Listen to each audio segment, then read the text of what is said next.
see you all here. Amazing.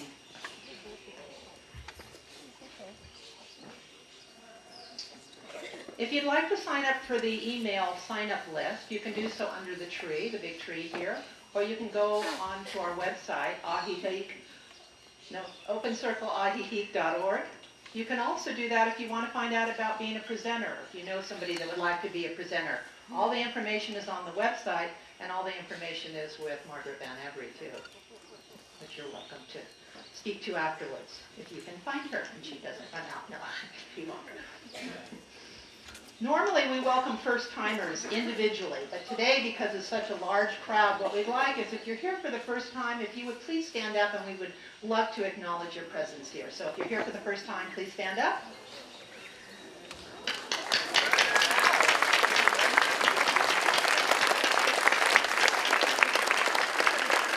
Thank you. And of course, everyone is welcome, and I'm Pat Miller.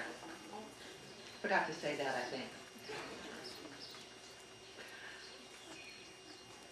It's time for donations. We haven't even been given anything yet, but we want your money. We want it up front just in case. So we need your money because like today we got 75 extra chairs brought in because we knew it was going to be a big crowd.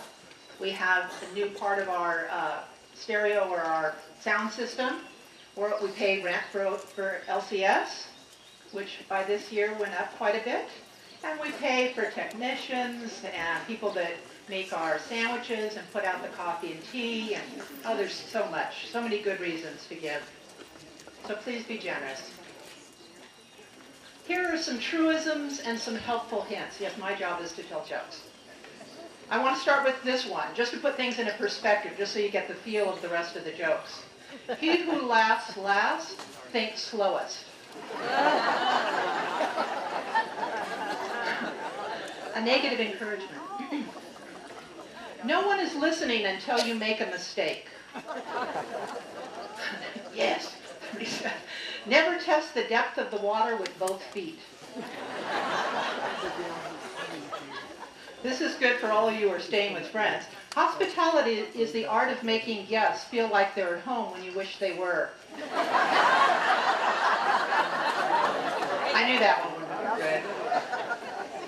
If you can smile when things go wrong, you have someone in mind to blame. Artificial intelligence is no match for natural stupidity. Sorry. It may be that your sole purpose in life is simply to serve as a warning to others.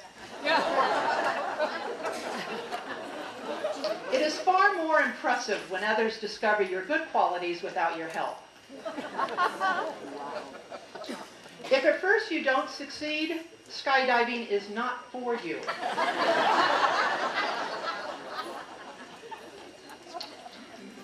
Don't squat with your spurs on.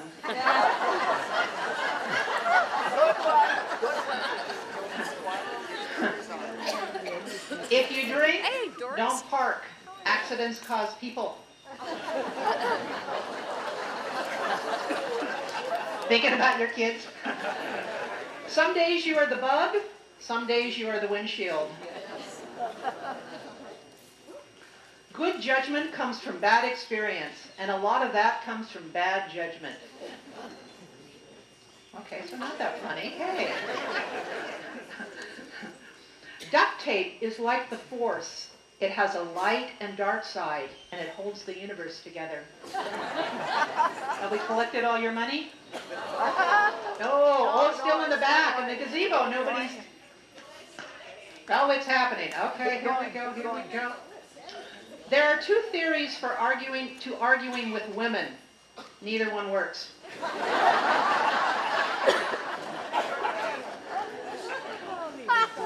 Generally speaking, you aren't learning much when your mouth is moving.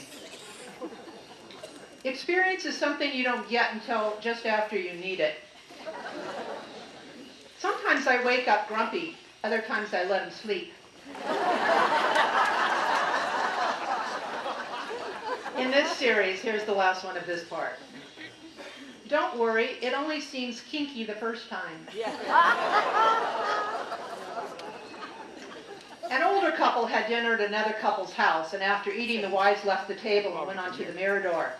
The two gentlemen were talking, and one said, "Last night we went out to a new restaurant. It was really great. I would recommend it very highly." The other man said, "What is the name of the restaurant?" The first man thought, and finally said, "What is the name of the flower you give to someone you love? You know, the one that's red and has thorns." "Do you mean a rose?" "Yes, that's the one," replied the man. He then turned towards the mirador and yelled, "Rose, what's the name of the restaurant we went to last night?"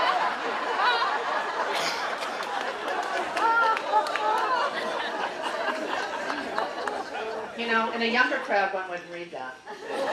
Okay, do we now have all your money? No, okay. Well, those of you know me know I like parrot jokes, sorry. A young man named John received a parrot as a gift. The parrot had a bad attitude and even a worse vocabulary. Every word out of the bird's mouth was rude, obnoxious, and laced with profanity. John tried to change the bird's attitude by consistently saying only polite words, playing soft music, and anything else he could think of to clean up the bird's vocabulary. Finally, John was fed up, and he yelled at the parrot. The parrot yelled back. John shook the parrot, and the parrot got angrier and even more rude. John, in desperation, grabbed the parrot and put him in the freezer. For a few minutes, the parrot squawked and kicked and screamed. Then suddenly there was total quiet. Not a peep was heard for over a minute. Fearing that he'd hurt the parrot, John quickly opened the door to the freezer. The parrot calmly stepped out onto John's outstretched arm and said, "I believe I may have offended you with my rude language and actions. I'm sincerely remorseful for my inappropriate transgressions, and I fully intend to do everything I can to correct my rude and unforgivable behavior." John was stunned at the change in the bird's attitude. As he was about to ask the parrot what had made such a dramatic change in his behavior, the bird spoke up very softly. "May I ask what the turkey did?"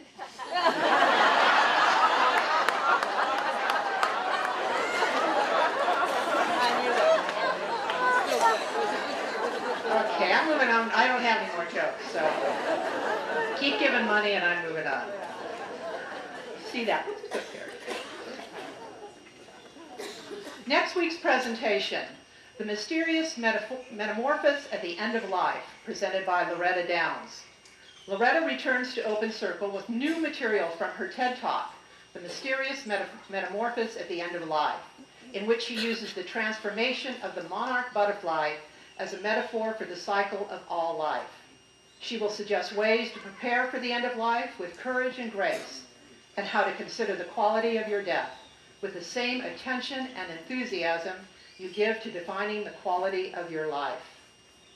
With more than 30 years as a companion to AIDS patients, nursing home patients, hospice patients, and friends and family nearing the end of life, Loretta developed an informed and compassionate perspective on quality of death. She combines her education in thanatology and gerontology, as well as describes the experience of her experience in uplifting presentation, as well as decades of experience in her uplifting presentations on the end-of-life issues we all face. This is also a big crowd bringer, so if you're going to come next week, come early and get your seat. Today's meditation will be led by Barbara Hill.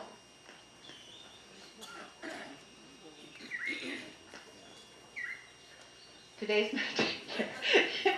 Oh, oops. Introduce yourself to everybody. Didn't get the bullet. Sometimes I'm the last to know.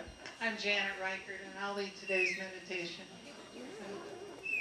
This week a friend said to me something that stuck, and it was about meditation being about getting our head and our thoughts and our body in the same zip code. So for the next few minutes, that's what we'll do. We'll bring our attention here and now.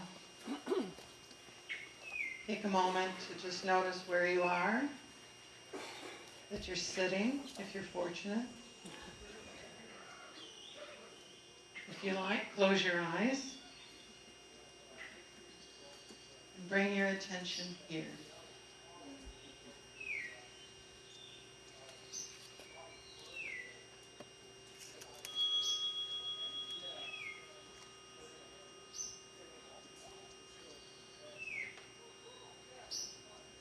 if you like, join me first by noticing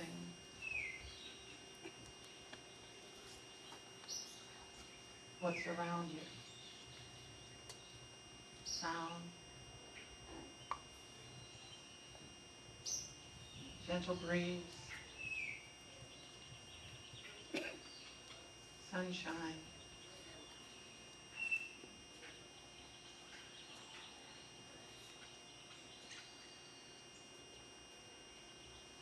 Notice too that you're breathing.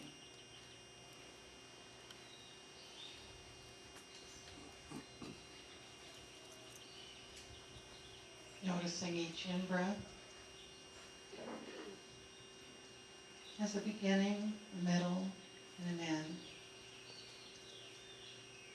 And there's a pause.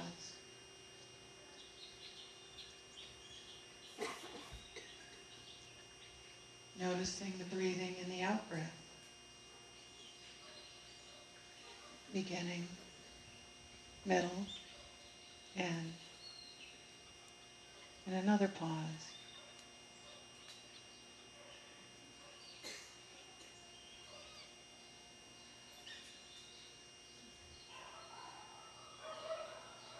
Having an attention to stay with our breath creates a mindfulness of our thoughts, how quickly they take us away from being just here with the breath. Noticing the thought is a moment of awakening.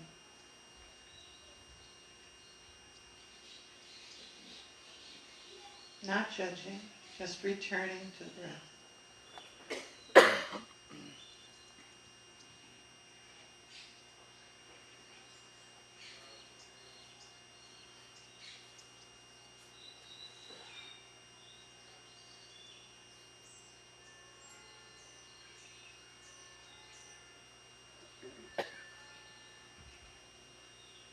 And as we return to the breath, as often as we notice,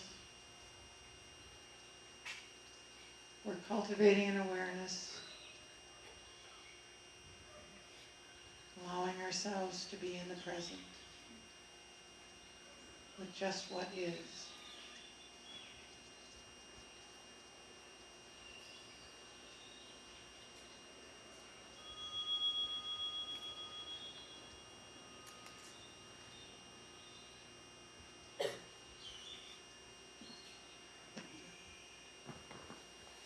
Thanks, Janet.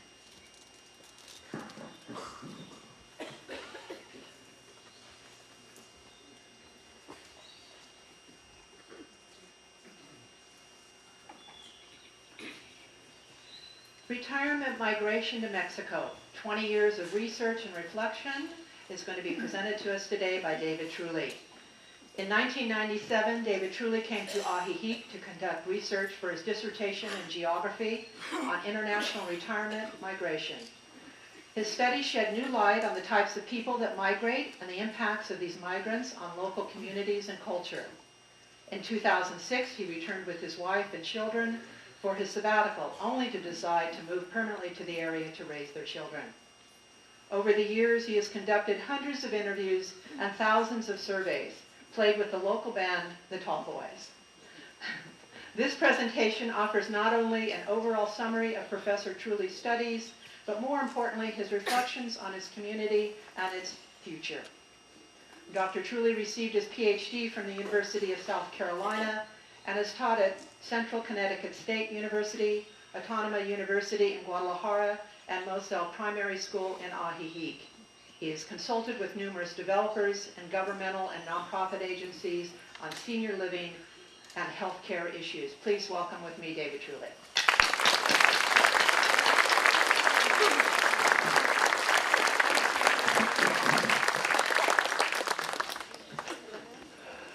Hello?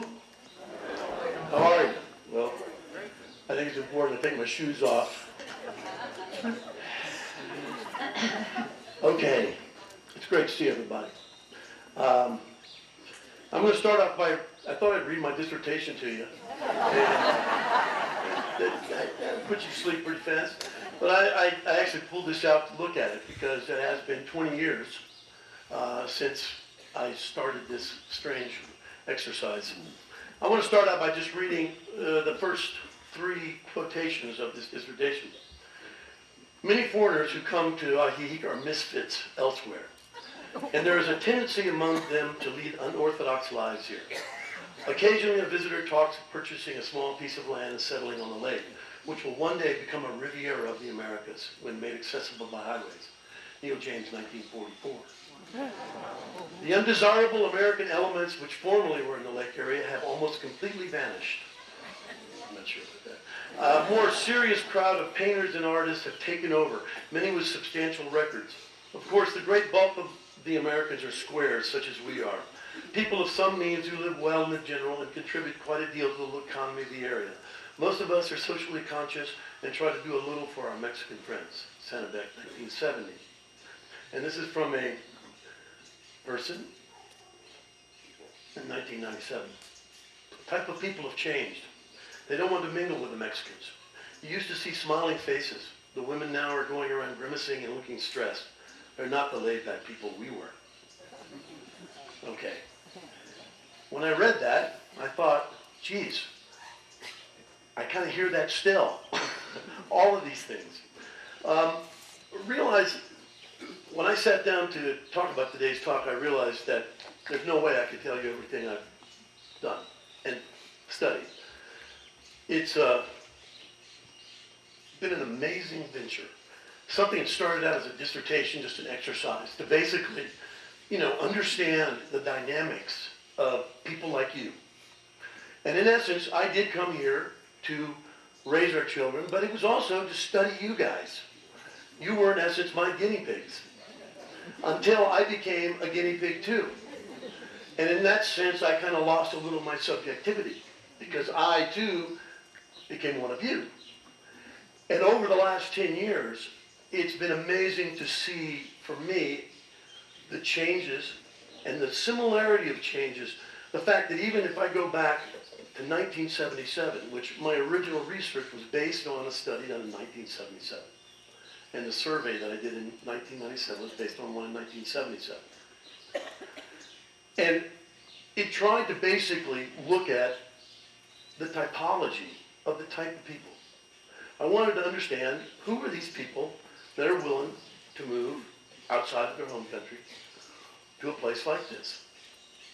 At the time I did it, it was just a simple exercise. If you know dissertations, it's just a way for professors to beat you up for a while and to basically make you do things to get through it.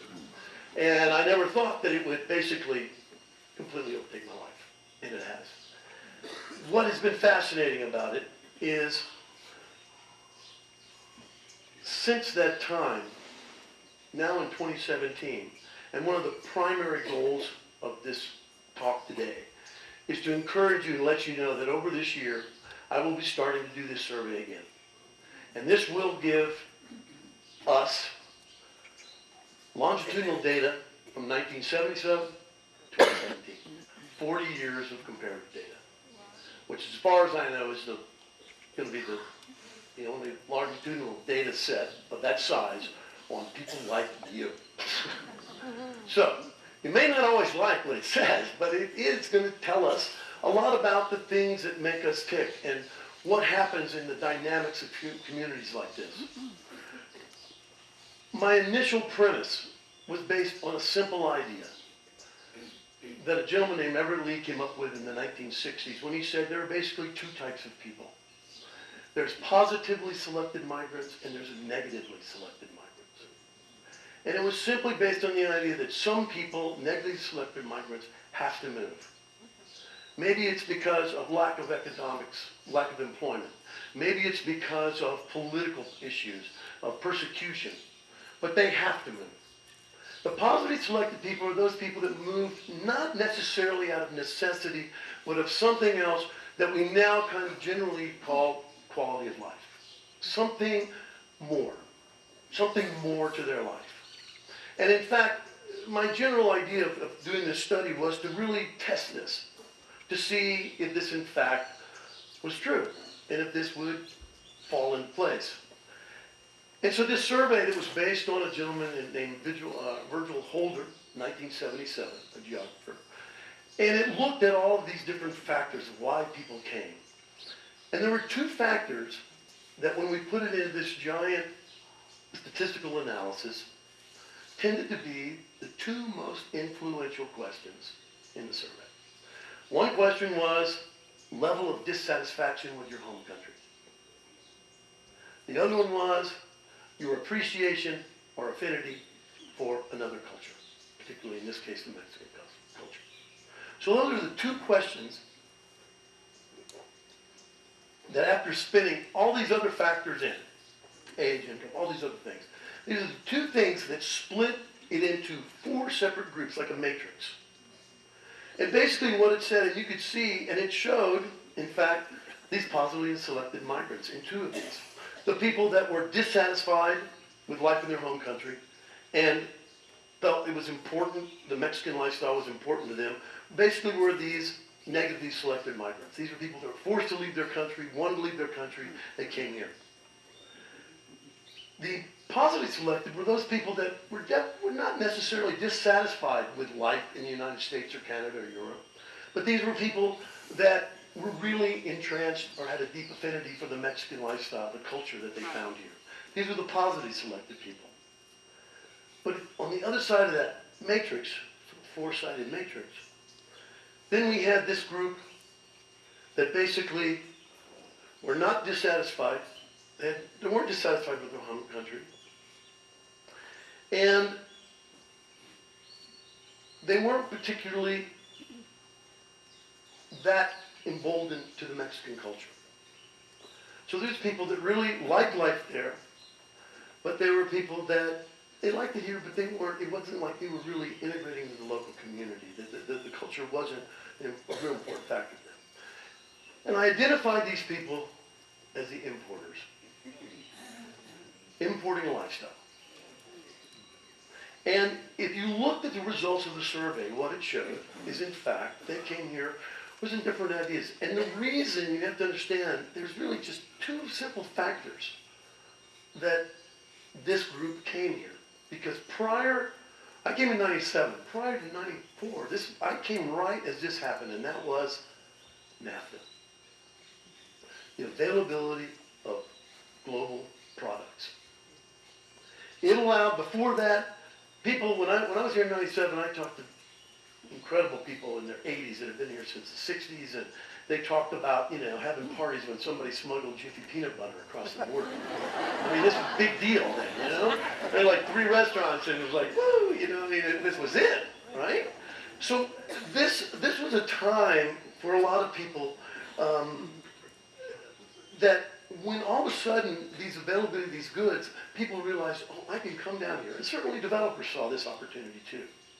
And with that then came a different set of priorities among certain people.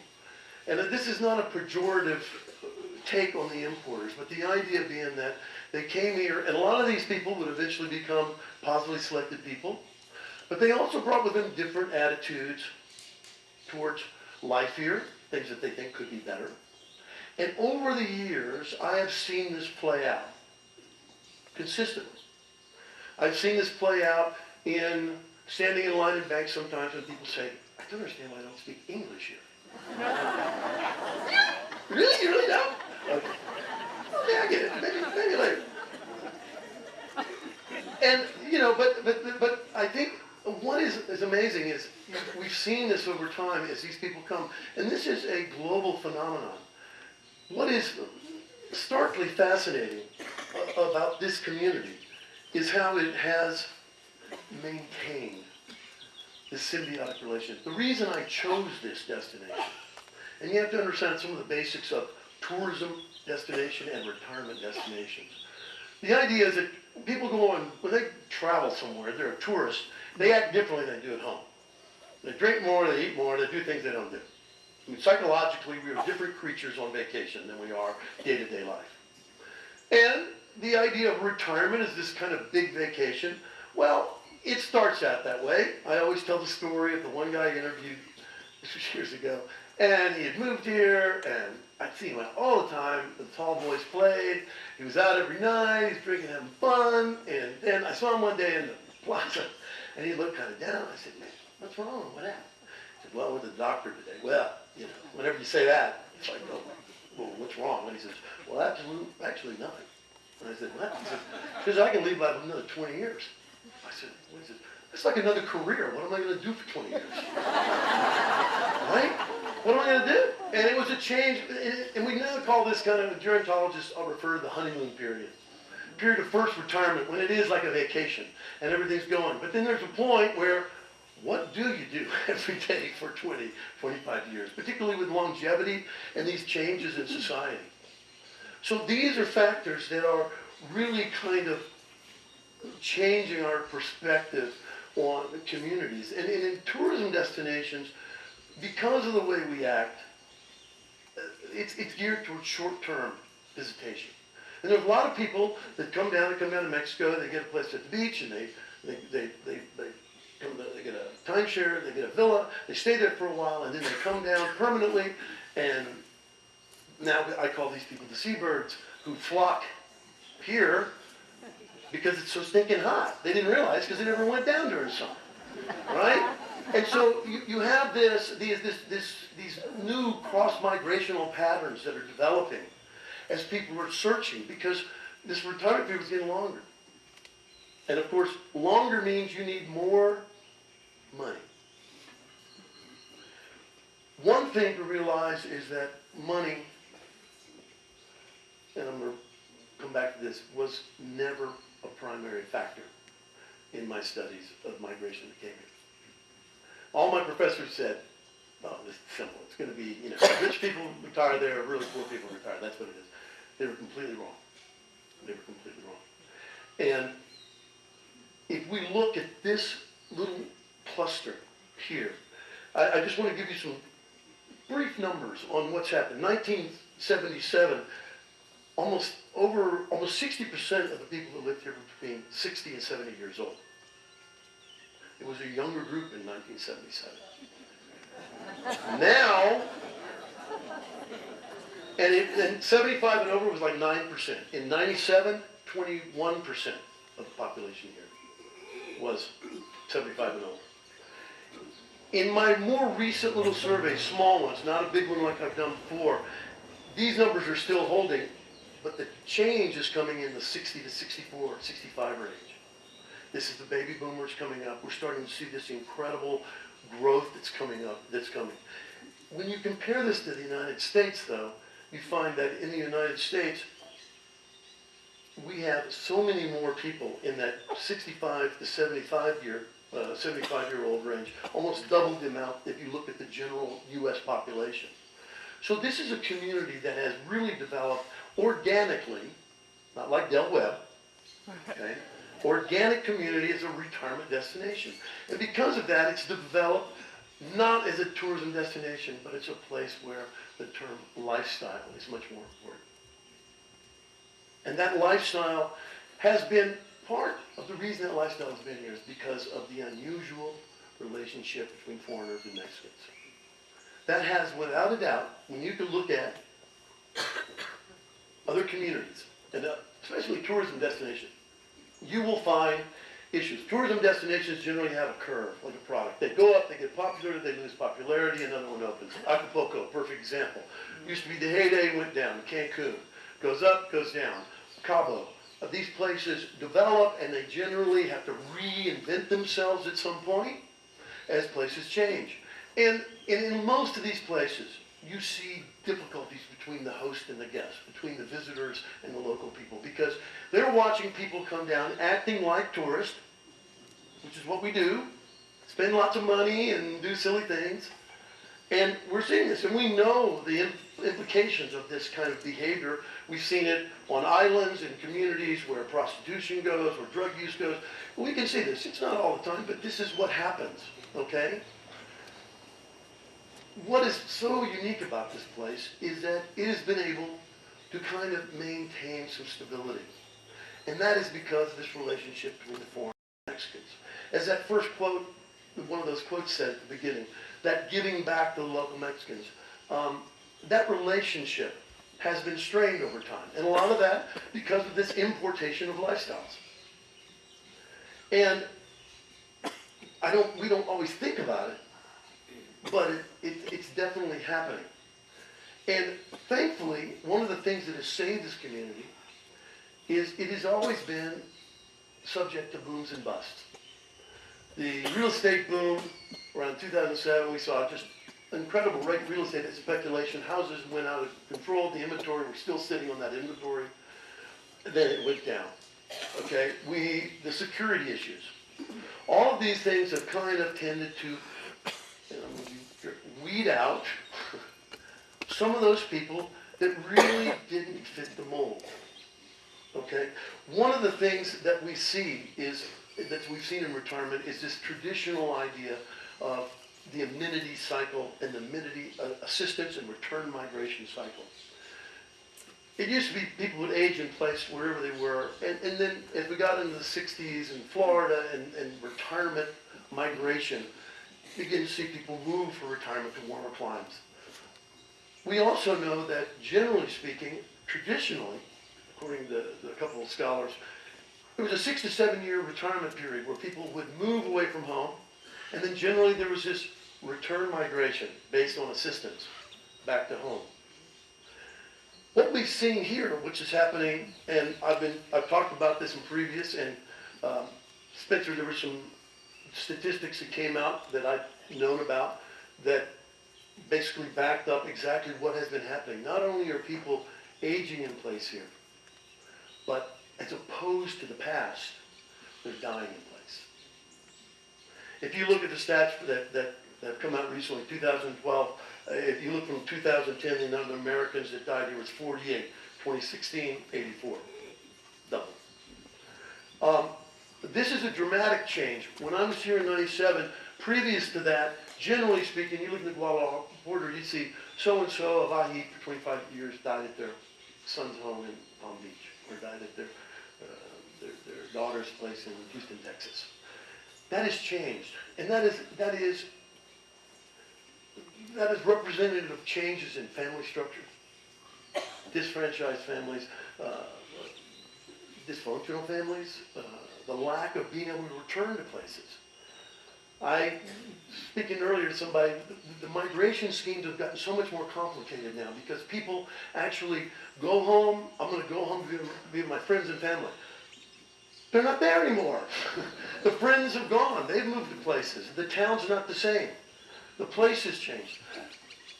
As a geographer, one of the most important things about geography is the importance of place. And place it's a location, but it is also based upon those physical, environmental characteristics and those cultural characteristics. And I can't tell you how many people I've talked to that have gone home, supposedly, and a year later I see them back. Because you know what? They've developed a sense of place here. This is where their social networks are. This is where their home is. This whole concept of home has transformed so much. And this ties in to some of the big factors of who are these people that come here. And, you know, I'm just going to review this, but basically what we find is the people that stay here longest, that never leave, high residential mobility rates. People that have moved a lot in their life. It's because they're used to some kind of cultural adaptation. Also people with travel habits that aren't particularly just I'm going to Cancun or Miami Beach or Mastro, but I'm going to cultural places. I want to be part of the local culture. So it reflects their interest in these different areas. It also has a lot to do with education levels. And going back to 1977, the number of educators and people within education and also independent workers, entrepreneurs, self-starters, those are the people that have kind of successfully made that transition to here. And there's nothing wrong with the people that don't. There's some people that come here and stay for a few years, and actually in 1997, 75% of the people stayed 6 to 7 years. That was somewhere within there, 6 years was the period, and it fit right with that migration standard that some of the scholars, Litwack and Longino, came up with. What's happening now, though, is that's extending, and that's due to a couple of things. Better health, longer life expectancy. So we're starting to see this kind of change. It's creating issues, obviously, within this community for the need for more health services, places for people, assisted living places, senior housing. Because we are in a place where there is no social net for foreigners. And these are factors that I think we're going to obviously see these continue. Now, somebody said, the traffic is so bad, so many people are coming, and yet if you look at the recent data over the last few years, the number of temporales, the residentes, the permanentes, the cards given out over the last few years has actually decreased. 2012, the numbers are somewhere like 5,000, and it's gone down to 2,200.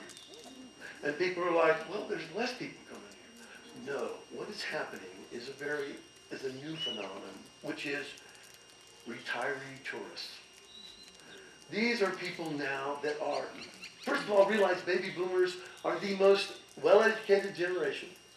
They are also research knuckleheads. They love to do research. They know it all. And that internet, boy, they can find out anything. So they do their research. And what you're seeing is people, and I've talked to people today, people that are younger ones, they've been to Panama, gone to Cuenca, Ecuador, been down to, I've been different parts of Mexico. I've checked out military people, gone to Vietnam, people Thailand. I mean, this international retirement migration thing is a whole new bailiwick of studies for people, because it also means this intermingling of cultures, different perspectives on life. And so we're starting to see more and more people do that. And what's really starting to happen too, that I'm starting to see, is when I look at 1997, and I look at the results when we talked about, in 1977 and 97, I looked at the reasons for selecting Chapala. Number one was climate, okay? In both studies. Financial, in 1977, it was 60% of the reason. 97, down to 40%. Financial wasn't very important to them. What started becoming more important was the lifestyle. And over the years that I've done things, it's changed from things like, just the healthcare and these two. One of the biggest responses was, this reminds me of the way things used to be in the United States. Right? Or used to be where I live. The small communities, the neighborhood feel, the sense of community. And community is a very fragile thing. It's something you have to hold on desperately. And I've seen it challenged here many, many times. Again, the beauty is this place seems to have an incredible resiliency. Because also people move away. We see this very often. In the past, economics weren't that big of a deal. What is happening now, and we can see this within the real estate market.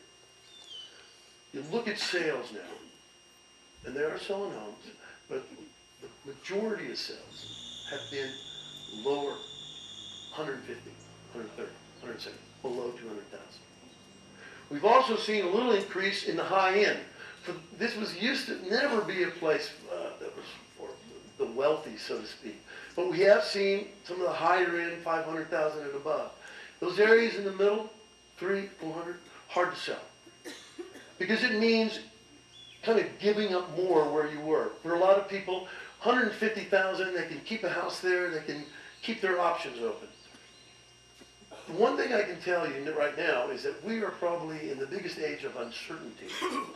I don't care which team you're on, and I don't even want to get into it. I'm not going there at all. But I'm telling you, whoever team you're on, nobody knows what's going to happen. And this isn't just U.S., this is globally. We are in a transitional phase of this entire planet, as far as I'm concerned. But economy matters. One of the big indicators of that is dependency and the worker to beneficiary ratio. In 1960, there were 5.1 workers to every retiree. And the importance, of course, of these workers are, they're the people that you're riding their economic backs, right? In 2009, it was 3 to 1, 3 workers to 1. In 2030, it's going to be 1.91. Now, it hopefully will kind of move back up as the echo generation comes along, but the point is that economically, it is uncertain times, you know, and this has become a big factor in the economics coming down here. So what is happening, 2 things are fueling the migration that I see coming up now, and this is why to do this new survey, this is things I expect to see, but I want to see how they play out. Certainly, 8 years ago, we had a political migration here. We're having a political migration again. Whenever you have major party shifts, this place has always been a destination for those who were basically just really pissed off. I didn't like the results, I'm moving.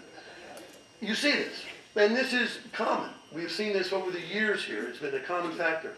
But the economic factor has been of greater concern to me. Because I think what is beginning to happen, which worries me a little bit, is that sometimes this becomes known as a cheap destination.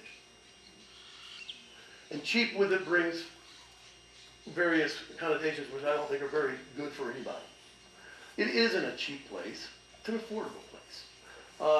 And the economically marginalized people are in essence kind of like these importers. They're trying to survive in this place.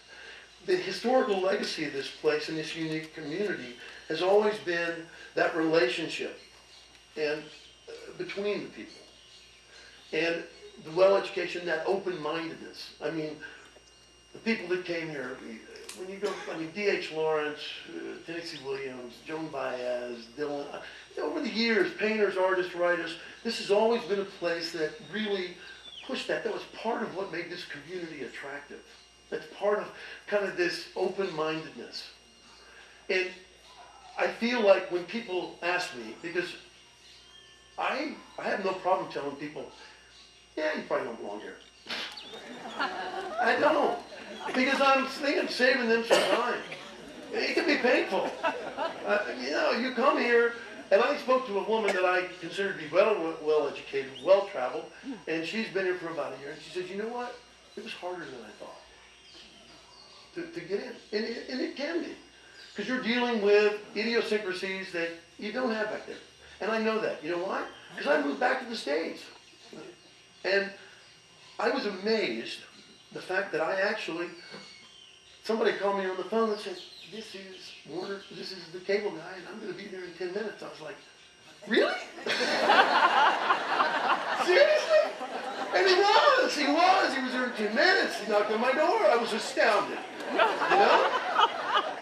I mean, the little things you forget about, because in essence, when I came here, my wife came here in 97, we came here basically, you know, we said, this is a nice place.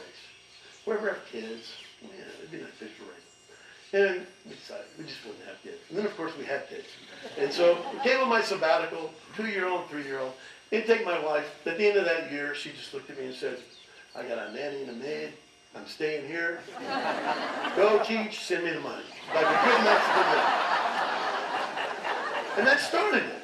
And, you know, I became part of you, of this community. And it has been an incredible experience. But going back to the States, I lost so much objectivity. Going back there to look and to see the advantages and disadvantages and these types of things. Very important, but also looking at some of the things that I feel like that are missing. And this is something that I noticed, but I've had other people notice, tell me too. Sometimes with new people, and when I flew down here, jumped on the plane, sat here. As soon as young, nicely dressed, young Mexican man sat next to me, first thing he said, Buenas tardes. Buenas tardes. Right away, you know, a greeting. I walk down the street sometimes here. Yes. They're not, that's, those daily niceties, those little civilities that are part of this culture, are something that you have to help preserve. It's little things, and I understand it because I was in Connecticut and I went to New York and nobody said anything. You just kind of walk, you get your head down. But we're not there anymore. We're here. And I've had Mexican people tell me that. And so those are little things that I've noticed. Also, we did a study on charities, and there's no doubt that charity work here has benefited this Mexican community incredibly. But there's more than a few people that have told me they're not always sure that people are giving money for the right reason. The idea of just actually giving money to them, to a Mexican family or something, what does that really do? Versus when I was here in 97, the people talked to me about helping their maid or their gardener, their children's school, and this type of thing. So I'm not saying that the charities are bad, but I'm saying that the personal dedication, the charities can also become just a social event. And it's very important that we separate those things out to realize that there is a social side, and that's something that is part of this community, and it should be. But there's also that charity that comes with education, that comes with some kind of learning aspect that helps them propel themselves further. And I think this is something that really the communities down here have done so well. I mean, environmental movements and all these other aspects have been very important here. I think we also have to realize that some people have a lack of understanding of Mexican society. Some things are just not going to change, at least real fast. And you have to realize this is where you are. Building and development is characteristically unregulated, uncontrolled. And this isn't new, but it's looking bigger, right? I mean, we have a pawn shop going up on the Carretera. San Miguel, has done a lot better at that because of historical preservation. And there's efforts. The thing to realize, though, is that one thing that's very unique about this area is that the Mexican government has brought in the foreign community to certain levels that have never been seen in Mexico. Involvement in decision-making processes. And it's just so valuably important as I now look at it that we be aware of our position here and of our ability to assist, but our importance of not judging too much either, right? Because as this continues to grow, because there's one other major factor that we have to realize. The Mexican society is changing. The middle class is growing larger than any country in the world right now. And they are developing their own senses, their own perspectives on life and who they want to be. And sadly, a lot of that's based on what we did, sometimes not always the best. And we need to watch to see how it's going to happen. This community, we've seen many more Mexican young professionals that are moving to this area. And you will start to see soon Mexican retirees. This is a completely new phenomenon in Mexico. Culturally, this was done by the families. But this is changing. In my classes at Coloma and Guadalajara, I asked my students, how many brothers and sisters do you have? 1, 2, maybe 3. I mean, in the last 20 years, the typical size of a Mexican family has gone down from like 5.6 to 3.4 or something. I mean, it is a dramatic shift towards a nuclear family that we see in the United States, Canada, Europe, and around the world. And with that, comes our ability to recognize this is Mexico, and the contributions the foreign communities make to this area, and vice versa, has been phenomenal. For me as a researcher, and as someone who lived here, I've been able to experience a life I don't think I could ever dream of. And I think for all of you too, and it's just for newcomers, for old comers, it's what the future's going to bring. And that's why, as I look forward over the next few months, I'm going to be cranking up my websites. And this website, Senior Living in Mexico, I'm at my personal website. I'm going to sending out links to ask you all to participate in this 40-year survey follow-up. Because this will be the largest database ever to look at what is happening, what is changing. Realize this, nobody's opinions, nobody's perspectives are wrong. But when we talk about a community, the importance is that that community has to have something they characteristically embrace together. And to me, what's incredibly important is the legacy, historical legacy of this community, the kind of open-mindedness, the ability to come into an area which, oh my gosh, you know, years ago they used to call it the Ho Chi Minh Trail along here because it was just muddy. You couldn't go there.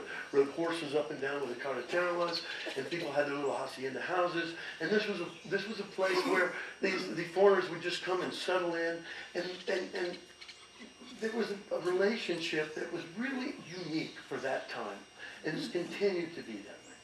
And that's something that we need to try to preserve. Finally, strangers gathered like jigsaw pieces, looking for a place to fit. Trading tales over margaritas, cautious not to let too much slip. Some are lost, some are found. Most are just waiting on wings. Magna cum laudes and Johnny come latelys gather in the afternoon sun. Stumbling down the cobblestones with secretive grins makes you wonder what they have done. Some come to preach, some to confess, most just couldn't care less. Somewhere in Mexico, there's a field of dreams, hiding from your troubles, hiding from your sorrows, hiding from the rest of the world. Thanks.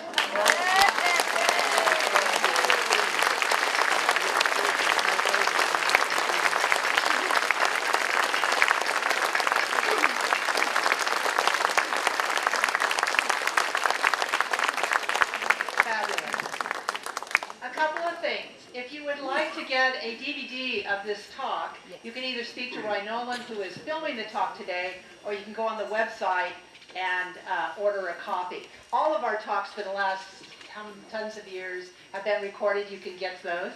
So you can get today's talk. There's a lot of us here. I'd like us to pay really close attention that we want more information from him so that you're really asking questions of David and we can hear more of what he knows. So please keep that in mind. A mic will be brought around to you. Please stand up. Hold the mic actually like so close to your mouth you can't believe it, and in an outward direction. Thank you. And first, where are we going? Okay, back here, in the back. I'm going to be the devil's advocate. I was online last night, and I saw one thing after another about how safe this community is. We've been here 3 years. We've lived in 3 different places. We've been robbed 3 times, home invasions. Mexico is the 8th country in the world for home invasions. So there's a fear factor there that some of us have. Would you address that, please? Yeah, I would. One of the sad consequences of the popularity of this place has been also targeting, like you find in tourist destinations very often, of people. And not always, but generally speaking, often when you see who's committing these crimes, sometimes it's local people, but very often it's also people from outside. It's Mexicans that have come from other parts of the country, people that have been in the United States that were deported, that gravitate to these places. You know, I have to say, I've lived in many places here too. Being from the town of New Orleans, great tourist town. Also, you walk down the wrong street, you just might as well just kiss it goodbye because it's a dangerous place. I think that from my indications and from the research that I've done, the safety factor has a lot to do with neighborhoods and also with the increasing visibility of the foreign community. You know, this was a factor back in 1997. One of the big factors in 1997, we didn't have people driving around in Mercedes-Benz. Anybody with money drove around in a pickup truck. And it was kind of like a no-no to wear your jewelry out. it's changed. We come here now and we show this stuff and realize that we are also close to Guadalajara. So it is sadly, and this is, I'd say this for many things, in this country, you're basically on your own. If you're going to do like medical, you go to the doctor, they're going to give you your results and everything. They're not holding them for you. You're in charge. So it's super important, I think, when people purchase and rent in certain areas to do a lot of homework about crime and look at houses to make sure they're set up properly. I mean, there are a lot of things you can do to improve the safety factor. I think most people down here have been hit. I mean, we've hit with petty theft and some robberies at time in my time, obviously. But you know, I compare it to the violent crime in certain areas. It's all it really has to do with your tolerance level, you know. And I think that your points, you know, you're one of those people, sadly, that you have been hit that time. There's people here probably that have never been. There's people that have it a couple of times. But again, this is what it takes to live here. You have to kind of take it on your own to kind of figure out what can I do to be safer? Is there something I'm doing? And I will tell you, I'm not going to bring up specific events, but there have been times when there have been some pretty horrific things that, from my perspective, were brought brought upon these people because of their actions. And I'm not certainly saying that to you, but you have to be very sensitive to the culture here, the way you talk to people, the way you talk to workers. Different classes of people, different levels of Mexican sign function differently. And it's very important that you're sensitive to those issues, because you can say things that just won't go over well. And realize, in the United States, we're living in a country now where apparently you can say anything. Next question. Perfect. You mentioned the ocean birds. Do you have any idea of the population and what is the time frame they come over here? Thank you. Yeah, the seabirds or orchid birds. This was a phenomenon I discovered actually probably in about around 2003. And basically, I started meeting people that had moved, had gone, and these were people that had villas, they loved the ocean, and they went to the ocean very often, and they built a place there, and they lived there, and they really didn't mind the hot weather, at least at the beginning. But basically, it usually was about a 3 to 5 year span, and during that period, that's when they start looking to either rent here, and then that's when the decision comes, do I stay here? One of the big factors has been that I found for people that live in touristed areas is very often they get tired of the tourist lifestyle. Realize here with Lake Chapala Society is very important, by the way. This is the oldest expat organization in the world, as far as I know. And it offers people, and has offered people, a conduit into the different community charities and these type of things. And it allows people more things to do. Sometimes, and this is, you know, specifically your question, it's that difference between a tourist destination and a lifestyle. And I think that's something that happens here. And we're seeing that grow. I've seen that grow. And that's one thing I want to look at this next survey. I've seen that growing, I'd say 20 to 30% every year, the number of people that are coming from coastal areas to interior areas. Not just here, but San Miguel and other areas that are more climatically moderate. Okay? One more? Yeah? Yeah, let me just say, for those of you that need to leave, we're going to go ahead and go over today. So if you do need to leave, if you could just leave as quietly as possible, we'll just kind of go out through the back and no chatting. And we're going to continue for a while because we have a wealth of information here. If I could also insert, listen, I left some business cards back on that table there. I do want to hear what people think. It's very important to me. You'll drop me emails. I will be doing interviews at some point over this year, and I have specific things I'm looking for. But, you know, I've talked a lot about different things. I've helped people do a lot of different things. So if you want to pick up a card on the way out, please feel free to, because I'd like to hear what you think. Yeah. Hi, David. How do you see the development of the outer peripheral affecting this area? Well, this comes to the point that realize that, and this is, no matter what happens with the Mexican-U.S. economic relationships, Mexico is a economic driver now. I mean, they have as many alliances with China as most countries in the world, and they are making more alliances all the time. So the development of the Periférico, the increasing in kind of movement of Guadalajara out.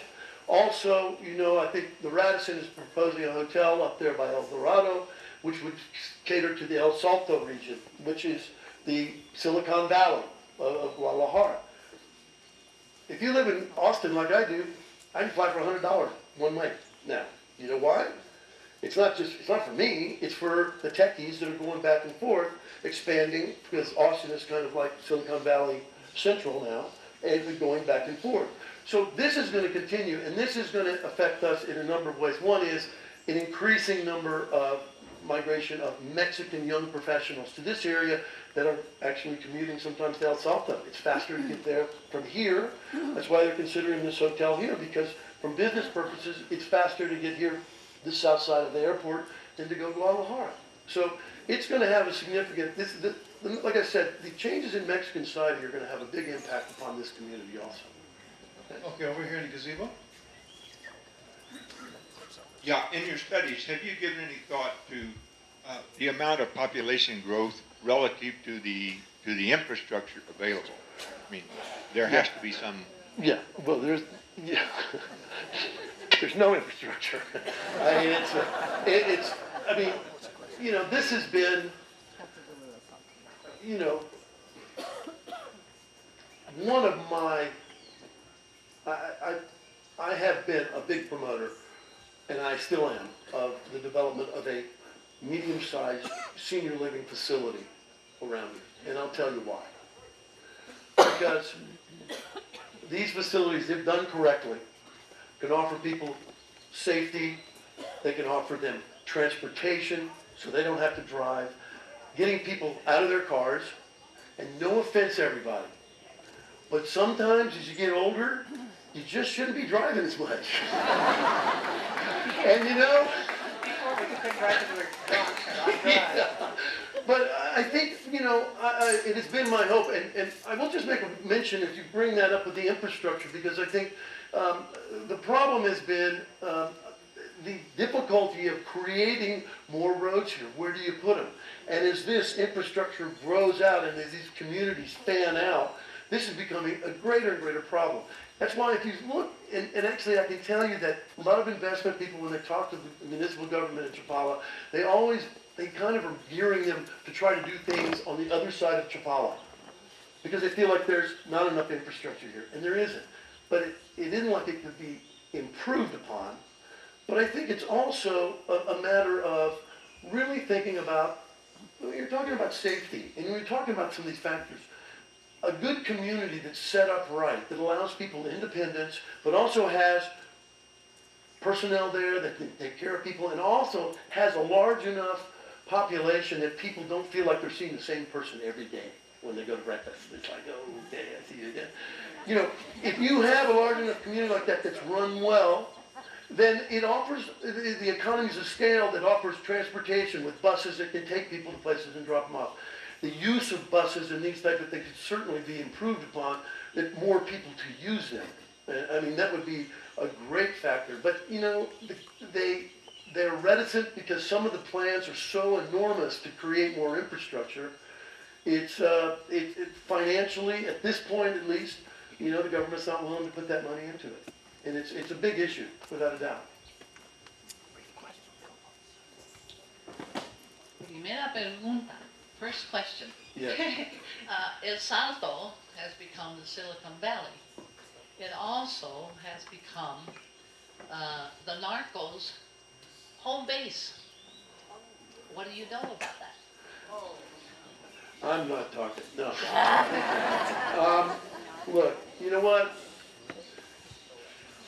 Talking about narcos, like talking about Trump.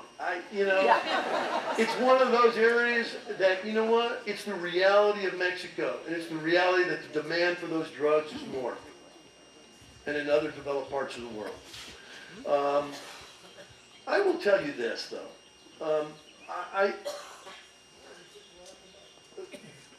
my feeling is that that stuff kind of works itself out. I know that sounds ridiculous, but I will tell you this. I drove down here on November the 8th, election day. I was driving down from Austin, and there was this huge storm right before I got to Laredo. And I looked like out of Wizard of Oz. I mean, it looked like a tornado was coming at me. And in fact, when I woke up in the morning across the border at 5 a.m. and realized that Trump had won, it was a storm of uncertainty. I mean, and I'm not picking teams, just amazing. But I was thinking as I drove across the border and literally had not one person stop me for anything, and I've driven across that border a lot. Band gear, bringing stuff, too much. I drove across that border, and the once infamous 20-mile checkpoint where they stopped was just completely barren now. And I can tell you this, it was amazing and ironic to me that at the time we were talking about building this wall and all this stuff and preventing people from coming in, it's like Mexico was like, come on in. And there was no, I wasn't afraid of narcos or any of that stuff. And I think that, the narco thing, I still believe, if you look back to the early days of the mafia and the development of Vegas, and the development of every trash collecting company I know in the Northeast, it's a legitimization of illegal activities. And where it's going to go, I don't know. If the United States pursues a supply-side strategy where they think they're going to stamp out every producer of drugs around the world, it's going to be the same disaster as it always has been. You can't do it. You got to attack the demand. If you can't get rid of the demand, you're not going to get rid of it. One last question over here. And then David will be up here and available, so this is the last question. Thank you, everybody. So thank you very much for your information. One comment about infrastructure. My experience of living all over the United States is infrastructure follows growth. So that's just been what I found, that it catches up after the fact unless somebody has a planned community. So I didn't expect anything different here. But my comment is about growth. And I just am amazed, having been down here, that this is so small. I mean, if you've seen anything around the world, and people talk here around this being the second best climate in the world, and the fact now that Volaris is the best thing that's happened to travel in Mexico, you can get it so cheaply, why this has stayed so small. And I'm sure there's a number of variables, but I wonder if your comment about the middle class growth here is what's finally going to cause this community, this area, to take off and to change dramatically, assuming NAFTA survives and that kind of stuff. So my big question is, as happened in the United States, and I'm in Colorado, when this takes off, are the Mexicans here forced out and they can't live here anymore?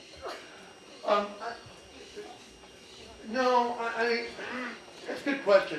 I will say this about the growth. I think that one of the reasons is, like I said, this has been an area that's been affected by external and internal factors that has kept this population somewhat relatively stable. Now, if you look at the number of renters in the last few winters, the numbers have been dramatically more. But what I think it keeps this place steady is also the number of other retirement option destinations out there now. And also the number of websites dedicated to selling you various retirement destinations. One of my students did a study and came up with like 37 websites that promoted or addressed foreign retirement migration. I mean, that's incredible. That's more than like 500 times than like 10 years ago. So I think that's one thing that has kind of steadied this growth rate when you talk about it. As far as this becoming, in essence, almost a Guadalajara suburb or El Salto suburb, I think that's possible. But I think that well, I don't know. Mexico's a funny place, and there have been plans, and people have seen them, for 29-story assisted living buildings and a convention center that you see in Cleveland. I mean, they've been plans to build that here, and they've been shut down. But that doesn't mean they will continue to be shut down. If you look at the history of Mexican development and tourism, they've always gone for bigger is better. And one of the big efforts and issues I think facing the Mexican government and the people is development and restrictions and what do they want. There's talks about, they've been talked about like a Disneyland amusement park in Chapala. I mean, this has been talked about for years, to cater to that kind of group. Whereas, from my perspective, there's an opportunity here to attract, more culturally based kind of tourism and retirees, kind of like San Miguel and these areas where you bring in the arts, where you bring in the music, when you bring in these things. We have the ability to really kind of do a little higher scale. And I think that's kind of the historical legacy of this place. And I hope that's why with the website I'm developing and things, I want to give people the tools to kind of figure out where's the best place for me. Because if you're going to do this, it's better to know, this sounds like a place I could do than going there 2 years and going, oh, bad mistake, I got to get out of here. So I think that growth, and I think we are at an intersection, and I'll be honest with you, I do believe this. I think just economically, politically, we are in a very, very uncertain times. And no telling what's going to happen over this period, but I do think that the Mexican economy is going to continue to grow, the middle class is still growing, and that growth is certainly going to affect this place. So that intersection is going to be very interesting to see over the next 10 years. Thank you, David. Thank you guys very much. Appreciate it. Please stack your chairs if you're in a plastic chair.